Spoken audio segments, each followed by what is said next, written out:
Porque el Evangelio de Cristo no es una religión, sino que es la buena noticia de que ha llegado el reino de Dios. Aquí comienza tu programa Caminando por el Reino con Rodo Nava.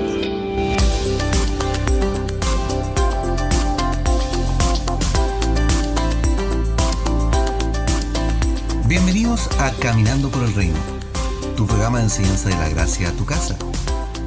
Anteriormente en Caminando por el Reino, la semana pasada estuvimos conversando acerca del Waze de Dios, la obra del Espíritu Santo.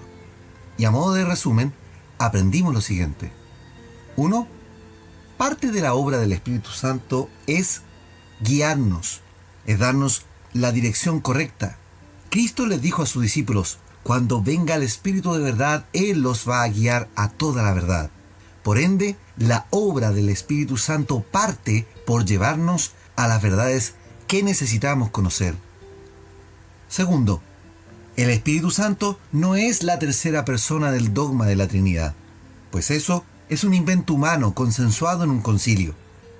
El Espíritu Santo es poder, es el poder de Dios, es Dios mismo en espíritu actuando en nuestras vidas, por lo que es el principal agente de nuestra transformación, dándonos libertad por medio de la verdad y renovando nuestras mentes. 3. La llegada del Espíritu Santo es el cumplimiento de la promesa dicha por Cristo y la promesa profética de Joel, que se hizo efectivo el día 6 del mes de Sivan, en la fiesta de las semanas o Shavuot, fiesta judía conocida en griego como Pentecostés, cuya palabra significa quincuagésima o 50, pues es en el día 50 transcurrido de la Pascua y en plena primavera cuando se manifestó esta fiesta. 4. El Espíritu Santo llegó de improviso. Con señales visibles, la presencia de Dios llenó la casa, con un ruido, el cual se asemeja a un viento recio. Hubo una señal visible, que fue una luz con la forma de una lengua o llama de fuego que se posó sobre cada uno de los que estaban sentados, y fueron llenos todos del Espíritu Santo. 5. Los aproximadamente 120 fieles comenzaron a hablar en los idiomas de cada uno de los que moraban en ese día en Jerusalén.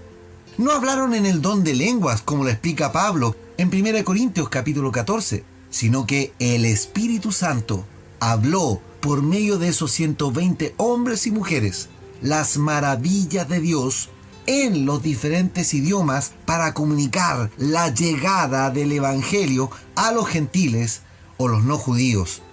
6. y último, tanto en el día de Pentecostés como en los siguientes días y años, hay derramamiento del Espíritu Santo, con hablar en lenguas y sin hablar en lenguas. Lo que sí queda claro, que el derramamiento del Espíritu no es saltar, no es correr ni danzar, tampoco de caer hacia atrás, como es las muestras supuestas del Espíritu que muchos ministros hoy quieren imponer, no versados en la palabra del Señor. Pues la mayor evidencia del Espíritu Santo hoy es vidas transformadas. La visión que debemos tener para nuestros días, que el Espíritu Santo es con demostración de poder, es con la transformación de las vidas de los hijos de Dios. Y es un cambio que se produce en el interior y que con el tiempo se refleja en el exterior. Al igual que el ejemplo que conversamos hace unos días de una mujer embarazada. Hoy, la religión provee una visión pobre del Evangelio y del Espíritu del Señor, pues la sequía de milagros visibles y las escasas obras de Cristo presente en sus hijos han hecho que el Evangelio sea prácticamente un mito urbano, una leyenda de un grupo de gentes de hace casi 2000 años atrás y por lo tanto no es creíble. Lo dije la semana pasada, quien tiene un contacto con Dios no puede volver a ser el mismo. Y si no has tenido un contacto con Dios, una experiencia personal, genuina con Dios en tu vida, seguirás siendo solo un creyente y no un discípulo de Cristo.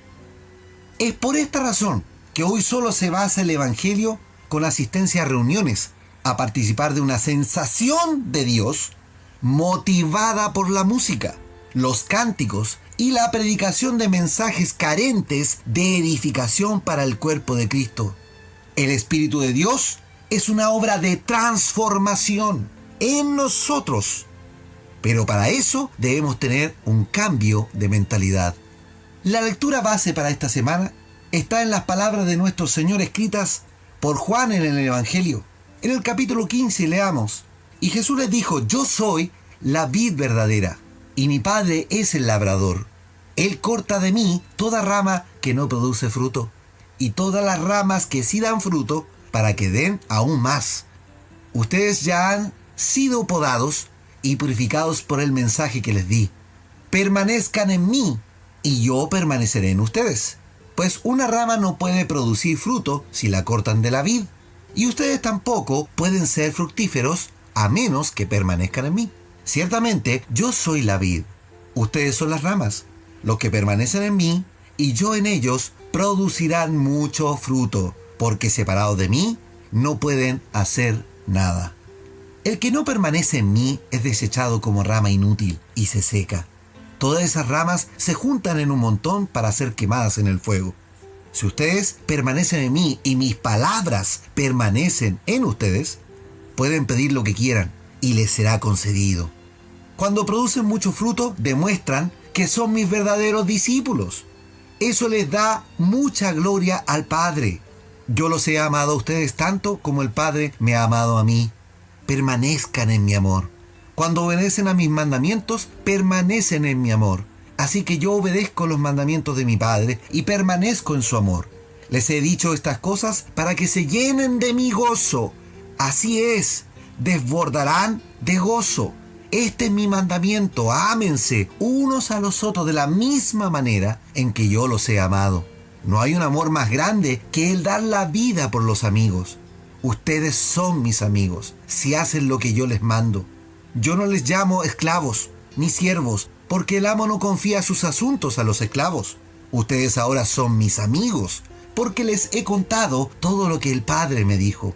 Ustedes no me eligieron a mí, yo los elegí a ustedes. Les encargué que vayan y produzcan frutos duraderos. Así el Padre les dará todo lo que pidan en mi nombre. Este es mi mandato: ámense unos a otros. Juan capítulo 15, del versículo 1 al 17 en la versión NTV. Nuestro Señor se compara con la parra de uva, la vid, y comienza este capítulo diciendo: yo soy la verdadera vid, es decir, la que estaba y va a ser y será. Juan nos presenta a Cristo en su testimonio vivo de ser la encarnación del Dios Todopoderoso, el gran yo soy, que conoció a Israel visiblemente y dando testimonio de ser la parra o la vid verdadera, la fuente de la cual cuelgan las ramas de discípulos y los cuales traen frutos. Juan presenta en casi 30 ocasiones la expresión yo soy, denotando que Cristo es sin lugar a dudas la muestra visible en carne del Dios Todopoderoso. Por eso que comienza el Evangelio en el capítulo 1 diciendo que aquel verbo se hizo carne, el verbo que estaba en un principio, el cual era con Dios, y el verbo era Dios. El Logos que se hizo carne habitó en medio de nosotros. La vid es un arbusto trepador y cultivado desde la prehistoria, es decir, desde el comienzo de los seres humanos en la tierra, que el hombre ha cultivado la vid o parra para sacar su fruto, y también en la producción del vino. Las evidencias arqueológicas muestran que la manufactura del vino data del año 8000 a.C. Por ende, la vid o parra ha estado presente en toda la historia del hombre. De allí que Cristo dice: yo soy la vid. Yo estuve, estoy y estaré siendo la verdadera parra, la parra que emana vida en sus ramas y las cuales producen mucho fruto. Por eso que dice en el verso 4: permanezcan en mí y yo permaneceré en ustedes.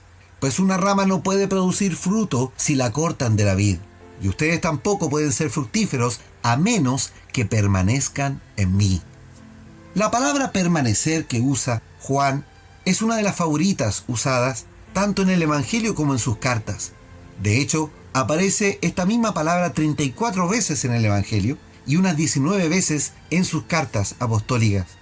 La palabra griega que usa del texto original es menó, que significa habitar en la casa de los dueños, permanecer siendo huésped en casa de alguien, mantener una comunión ininterrumpida con alguien para que esté presente en los tiempos de necesidad.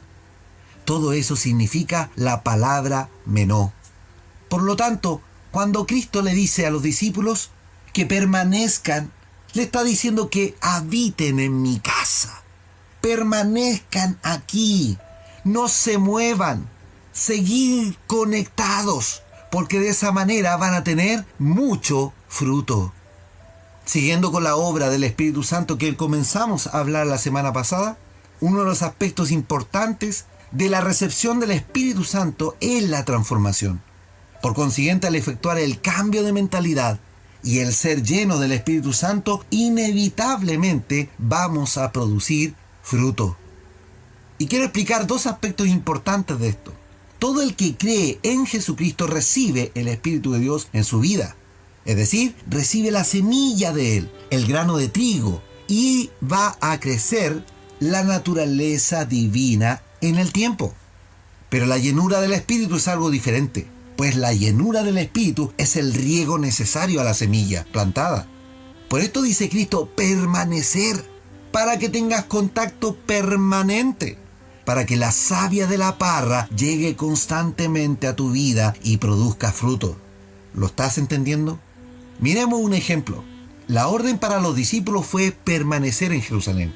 Esto está en Hechos capítulo 1, versículo 4 y versículo 8. Por lo tanto, ellos permanecieron, obedecieron al Señor. ¿Y qué sucedió? Vino la llenura del Espíritu en Pentecostés. Hechos capítulo 2, versículo 1 al 4. Pero bastó que viniera la primera prueba. Pedro y Juan son apresados por los sumos sacerdotes judíos y los amenazaron. Hechos capítulo 4, versículo 3. Luego que los sueltan, los creyentes se habían vuelto a esconder, pero esta vez hubo algo distinto. Oraron para que tuviesen valentía para predicar. Leamos lo que los dice en Hechos capítulo 4, versículo 23. Tan pronto como quedaron libres, Pedro y Juan volvieron a donde estaban los demás creyentes y les contaron lo que los sacerdotes principales y los ancianos les habían dicho. Cuando los creyentes oyeron las noticias, todos juntos alzaron sus voces en oración a Dios y dijeron: Oh Señor soberano, Creador del cielo y de la tierra, del mar y de todo lo que hay en ellos. Hace mucho tiempo tú hablaste por el Espíritu Santo mediante nuestro antepasado David, tu siervo, y dijiste: ¿por qué estaban tan enojadas las naciones? ¿Por qué perdieron el tiempo en planes inútiles? Los reyes de la tierra se prepararon para la batalla. Los gobernantes se reunieron en contra del Señor y en contra de su Mesías. De hecho, eso ha ocurrido en esta misma ciudad. Pues Herodes Antipas, el gobernador Poncio Pilato, los gentiles y el pueblo de Israel estaban todos unidos en contra de Jesús, tu santo siervo, a quien tú ungiste. Sin embargo, todo lo que hicieron ya estaba determinado de antemano de acuerdo a tu voluntad. Y ahora, oh Señor, escucha sus amenazas y danos a nosotros, tus siervos, mucho valor para predicar tu palabra. Extiende tu mano con poder sanador, que se hagan señales milagrosas y maravillas por medio del nombre de tu santo siervo Jesús. Después de oración, el versículo 31, el lugar donde estaban reunidos tembló y todos fueron llenos del Espíritu Santo y predicaban con valentía la palabra de Dios. Hechos capítulo 4, versículo 23 al 31 en la versión NTV. Lo sucedido con Pedro y Juan, más las amenazas y posibles represalias, lo que hicieron fue poner miedo en ellos. El mismo miedo que los había mantenido ocultos en el aposento alto mes y medio atrás. Pero esta vez ellos oraron para pedir valentía. Ya hay un cambio de mentalidad en ellos. Esa es la obra del Espíritu. Cambia nuestra manera de pensar para que cambie nuestra manera de vivir. Por eso que oran. Y la respuesta a la oración no tardó en venir. El lugar tiembla, pues llega la presencia de Dios y todos fueron llenos del Espíritu Santo. Vino el riego del Señor nuevamente. Faltaba el agua espiritual. ¿Y qué produjo ese riego? Que se ponen a predicar con valentía la palabra de Dios. Desde ese día y en adelante, Pedro y los apóstoles entienden que esto es permanente. Hay que estar llenos permanentemente. Por eso que no existe la expresión en la Biblia, elijan o aquel que haya tenido o recibido el Espíritu Santo. No, dice que sean llenos del Espíritu Santo en tiempo presente. Pues no es suficiente con haber recibido el Espíritu alguna vez o con haber recibido una carga de estanque en el caminar del Evangelio. Ser llenos es algo permanente, es decir, tengo el estanque cargado con la benzina espiritual. Pablo aconseja a los hermanos en Éfeso y les dice en la carta a los Efesios: no se emborrachen con vino, porque eso les arruinará la vida. En cambio, sean llenos del Espíritu Santo. Efesios capítulo 5, versículo 18 en la versión NTV. Antes de llenar tu estanque espiritual con el vino de este mundo, con las cosas de este mundo, mejor llena tu estanque con el Espíritu Santo. Permanecer en la vida, en la parra, es estar plenamente conectado, en constante oración, llenando nuestras vidas del agua espiritual, ser llenos del Espíritu Santo. ¿Cómo está tu estanque espiritual hoy? ¿No será el día de llenarlo? Oremos al Señor. Padre Celestial, gracias te doy por iniciar una nueva semana para hablar en profundidad acerca del Espíritu y del fruto del Espíritu. Señor, te agradecemos por la muestra de revelación a nuestras vidas, de entender el plan divino, de entender cómo los sucesos fueron para mostrar la lógica del funcionamiento del Espíritu a nuestras vidas. Padre, te pido en esta hora que abras los entendimientos, para que cada uno que escucha sienta el deseo, la necesidad imperiosa de buscarte, para que su estanque sea llenado del Espíritu y no de las cosas de este mundo, no llenado de danzas o de bailes o cánticos, sino que llenado del poder genuino y real del Espíritu de Dios. Abre los entendimientos, abre los corazones para que sea plantada la buena semilla y haya el riego de tu Espíritu y hoy comencemos a ver los frutos en cada hermano. Todo esto te lo pido en tu santo nombre, Jesucristo. Amén y amén. Amados, los invito para mañana para seguir conversando del viñedo de Cristo, el fruto del Espíritu Santo, y a caminar por el reino. Súmate a la campaña de esparcir el mensaje por las redes sociales. Búscanos como @caminando por el reino en Facebook y YouTube. Comenta en nuestro Twitter. Y ahora escucha el programa en Spotify. Suscríbete y sigue nuestros episodios en la red más grande musical del mundo. O bien puedes escucharnos en caminandoporelreino.podbean.com. Ya somos 2000 y este año queremos ser 10.000. Da me gusta, comparte y etiqueta a tus amigos y hagamos crecer la familia del Señor. Que la gracia y la paz de Cristo sean en tu vida.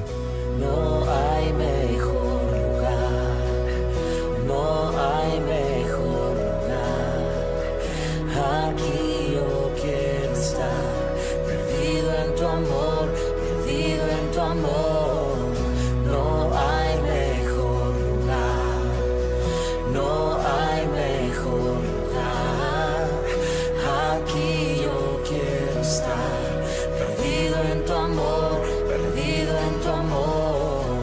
No hay mejor lugar, no hay mejor lugar. Aquí yo quiero estar, perdido en tu amor, perdido en tu amor. No hay mejor lugar, no hay mejor lugar. Aquí yo quiero estar, perdido en tu amor, perdido en tu amor.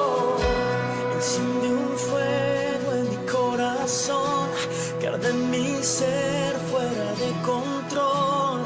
Quiero más de ti, Dios, quiero más de ti, Dios. Enciende un fuego en mi corazón, que arde en mi ser fuera de control. Quiero más de ti, Dios, quiero más de ti, Dios. Enciende un fuego en mi corazón, que arde en mi ser fuera de control. Quiero más de ti, Dios, quiero más de ti, Dios. Enciende un fuego en mi corazón, que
aleluya.